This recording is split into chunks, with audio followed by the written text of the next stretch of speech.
मेरा नाम मरियम फातिमा है। मैं नहुम जमात की तालिब इल्म हूँ। आज मैं फसल की पैदावार में बेहतरी के बारे में बताना चाहती हूँ। हम सभी जानते हैं कि तमाम जानदार चीज़ों को ज़िंदा रहने के लिए ग़िज़ा की ज़रूरत होती है। ग़िज़ा में कार्बोहाइड्रेट, प्रोटीन, विटामिन, मादनियात वगैरह पाए जाते हैं जो हमारे जिस्म के लिए बहुत ही ज़रूरी होते हैं। इसीलिए जो कि हमारे जिस्म के लिए बहुत ही ज़रूरी होते हैं। हम अपनी ज़्यादातर ग़िज़ा ज़राअत और जानवरों की काश्तकारी से ही हासिल करते हैं।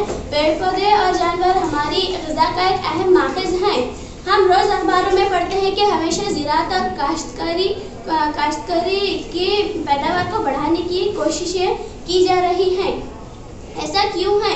ये क्यों ज़रूरी है? क्या हम पैदावार की मौजूदा सतह में काम नहीं चला सकते? हिंदुस्तान एक कसीर आबादी वाला मुल्क है जहाँ 1 अरब से ज़्यादा आबादी है और मुसलसल बढ़ भी रही है। और हमारे मुल्क में जल्द ही 1/4 बिलियन से ज़्यादा अनाज की ज़रूरत होगी। हम इस ज़रूरत को ज़राअत के ज़रिए हासिल कर सकते हैं, लेकिन हमारे मुल्क में पहले से ही कसीर पैमाने पर ज़राअत की जाती है। इसीलिए हमें चाहिए कि हम जानवरों और पौधों की सलाहियत की पैदावार को बढ़ाएं। ग़िज़ा की मांग को पूरा करने के लिए हमारे हिंदुस्तान में बहुत सी कोशिशें की जा चुकी हैं और कुछ कामयाब भी हुई हैं। जैसे कि हमारे मुल्क में सब्ज़ इनकलाब लाया गया था, जिसमें फसलों की पैदावार को बढ़ाने की कोशिशें की गई थी और इनमें इजाफा भी हुआ था। और हमारे यहाँ सफ़ेद इनकलाब भी लाया गया था, जिनमें दूध की दस्तयाबी और बेहतर और कारगर इस्तेमाल में इजाफा किया गया था। इन इनकलाब का मतलब है कि हमारे कुदरती वसाइल का ज़्यादा इस्तेमाल हुआ है। हमारे कुदरती वसाइल का ज़्यादा इस्तेमाल से इससे नुकसान, हर दर्जे तक नुकसान पहुँचने के इम्कानात ज़्यादा हैं। लिहाजा हम सभी को चाहिए कि हम पैदावार की सलाहियत को बढ़ाएं, लेकिन हमारे कुदरती वसाइल के तवाज़ुन को डिस्टर्ब किए बगैर इसको बरकरार रखे हुए हम इसकी पैदावार की सलाहियत को बढ़ाएं।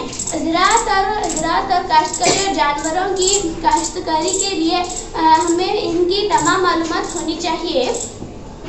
गोदामों में अनाज ज़ख़ीरा करने से भूख और तग़ज़िये ग़िज़ा का मसला हल नहीं हो सकता है, क्योंकि अनाज खरीदने के लिए लोगों के पास पैसे भी होने चाहिए।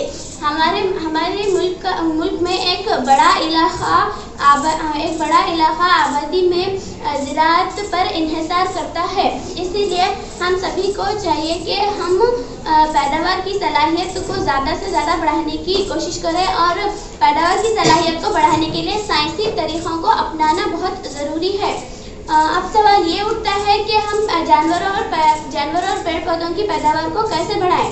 अनाज जैसे चावल, जवार, गेहूँ वगैरह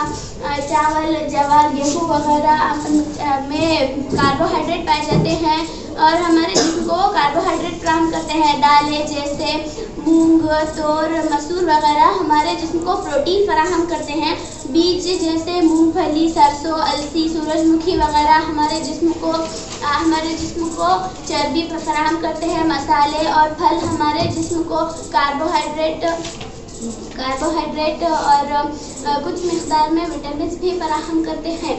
तो हमारे जिस्म को इन सभी चीज़ों से बहुत सी विटामिन, मादनियात वगैरह हासिल। मुख्तलिफ वक्फे में मुख्तलिफ फसलों को मुख्तलिफ दर्जे हरारत और मुख्तलिफ आबोहवा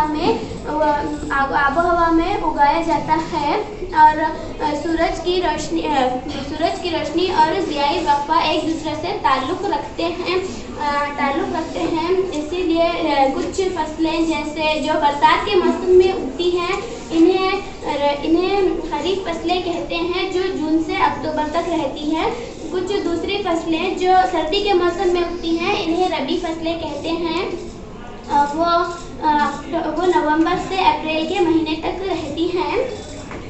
रबी फसलें मूंग, सरसों, अलसी वगैरह हैं, जबकि खरीफ फसलें गेहूँ, चना, मूंग वगैरह हैं। 1960 से 2004 के दरमियान हमारे मुल्क में हिंदुस्तान में पैदावार की सलाहियत में 4 गुना इजाफा हुआ है, जबकि काबिले कर ज़मीन से सिर्फ 25% इजाफा हुआ है।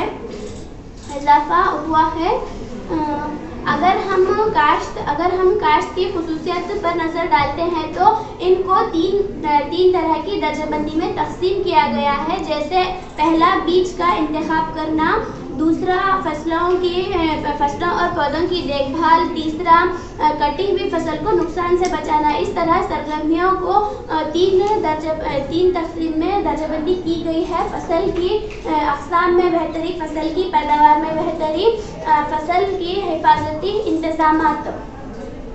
इस तरह का इन्हिसार वो किस्म की फसल इंतखाब करने पर है जो हमें अच्छी पैदावार दे सके। मुख्तलिफ खुसूसियत की बिना पर हस्बे मुंशा फसल को हासिल करने के लिए हमें 3 तरह के इख्तिलात करना ज़रूरी है। ये इख्तिलात करना मतलब पौधों की आमेज़िश करना है। ये इख्तिलात बैनुल अक़साम, बैनुल स्पीशीज़ और बैनुल जीन्स हो सकता है। इसका मतलब अगर फसल में एक जीन दाखिल करना है जो पैदावार में फसल को अच्छी पैदावार दे सके और हर मौसम में खुद को बरकरार रख सके। जैसे हम सभी को जैसे नमू और नशोनुमा के लिए ग़िज़ा की ज़रूरत होती है, इसी तरह पौधों को उनकी नशोनुमा के लिए ग़िज़ा की ज़रूरत होती है। इसीलिए पौधों को मिट्टी, पानी, हवा, ग़िज़ाई अज्जा फराहम करते हैं। पौधे अपनी ग़िज़ाई अज्जा हवा में कार्बन डाइऑक्साइड और ऑक्सीजन से हासिल करते हैं। पानी इन्हें हाइड्रोजन हासिल करता है। इसमें 16 ग़िज़ाई अज्जा होते हैं, जिसमें कुछ ग़िज़ाई अज्जा इन्हें पौधों को मिट्टी, पानी और पौधों से मिट्टी पानी से हासिल होते हैं और इन्हें मैक्रोन्यूट्रिएंट कहते हैं। बाकी 7 ग़िज़ाई अज्जा दूसरे ग़िज़ाई अज्जा से हासिल होते हैं, इन्हें माइक्रोन्यूट्रिएंट कहते हैं। इसीलिए इनकी ज़्यादा पैदावार के लिए इनकी खाद में कीमियाई खाद और देसी खाद को मिलाया जाता है। इसी के साथ मैं अपना सेमिनार खत्म कर रही हूँ। ग़िज़ा में क्या क्या पाया जाता है? प्रोटीन, मादनियात, कार्बोहाइड्रेट वगैरह।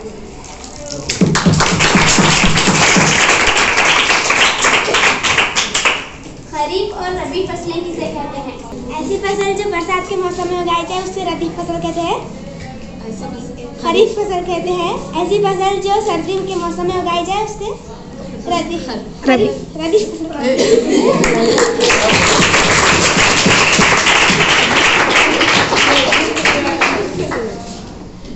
दालें हमें क्या फराहम करती हैं? दालें हमें प्रोटीन फराहम करती हैं।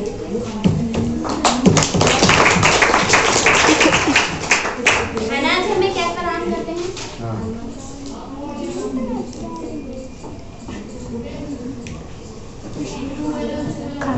दवा नहीं।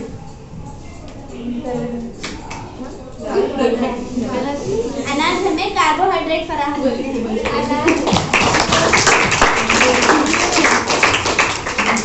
हमारे मुल्क में कौन कौन से इनकलाबात लाए गए थे?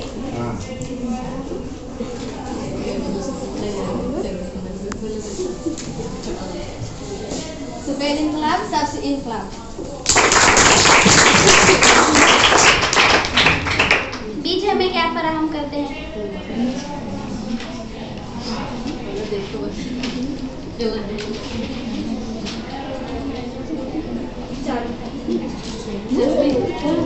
बीज हमें चर्बी फराहम पीछे पीछे रखो।